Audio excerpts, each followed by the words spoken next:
వికారాబాద్ జిల్లా పరిగి నియోజకవర్గంలో BRS working president KTR మాట్లాడుతున్నారు. ఇప్పుడు అలా చూద్దాం.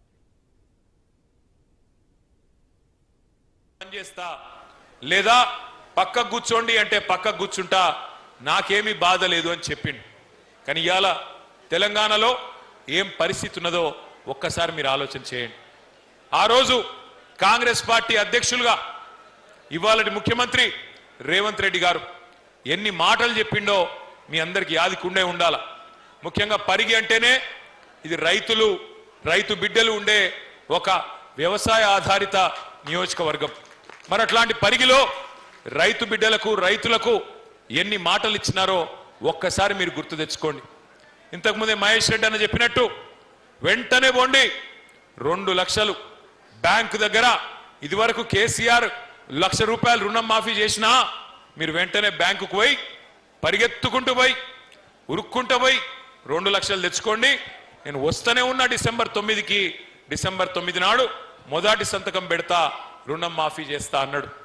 అట్లాగే కేసీఆర్ 10,000 ఇస్తే నేను 15,000 ఇస్తా ఎకరానికి అన్నాడు. నవంబర్లో తీసుకుంటే 5,000, డిసెంబర్లో తీసుకుంటే 7,500. పెన్షన్లు ఒకటిగా చెప్పింది, రైతులకు ప్రతి పంటకు బోనస్ ఇస్తా అన్నాడు.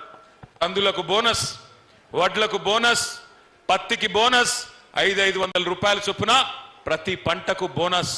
ఇవన్నీ కూడా ఇవన్నీ చెప్పిన మాట మీకు యాదికుండాల. ఎవరన్నా మర్చిపోతే వాళ్ళకు చూపెట్టడం కోసమే ఇంత పెద్ద టీవీ పెట్టినాం ఇక్కడ. ఒకసారి ఎవరైతే ఆ కంప్యూటర్ దగ్గర ఉన్నారో పిల్లలు, కాంగ్రెస్ వాళ్ళు రైతులకు ఇచ్చిన హామీలు ఒక్కసారి చూపెట్టమని చెప్పి నేను కోరుతా ఉన్నా. వీడియో ప్లే చేయాలి. తీసుకుంటే 10,000 వస్తుంది రైతు బంధు. కాంగ్రెస్ అధికారానికి వస్తే 15,000 వస్తుంది. ఎకరానికి 15,000 రూపాయల సంవత్సరానికి ఇచ్చేటట్టుగా ఒక గ్యారంటీని కూడా మనం ప్రకటించాం.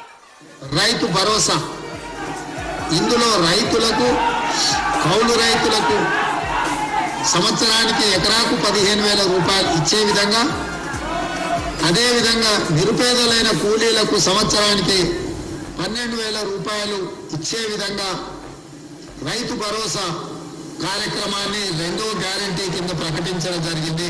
సో యజమానికి రావాల్సిన యజమానికి ఆయన ఖాతాలో పడుతుంది, కౌలు రైతుకు రావాల్సిన కౌలు రైతుకు వస్తుంది.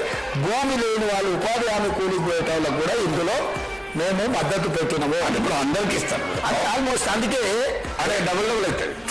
ఓవర్లాప్ కాదు, ఇందులో వస్తే ఇందులో రాదు, ఇందులో వస్తే ఇందులో రాదు.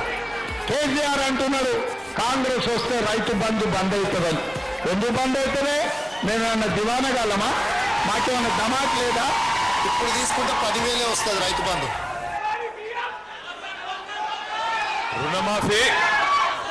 రుణమాఫీ 2 లక్షలు అన్నాడు. అయిందా కాలేదా? పరిగిలేమన్నా రామ్మోహన్ రెడ్డి ప్రత్యేకంగా ఇప్పించిండా? అయిందా కాలేదా? గట్టిగా చెప్పాలి.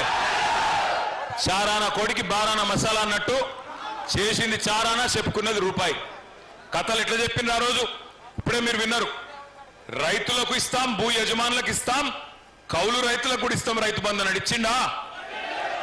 కౌలు రైతులకు రైతు బంధు వచ్చిందా?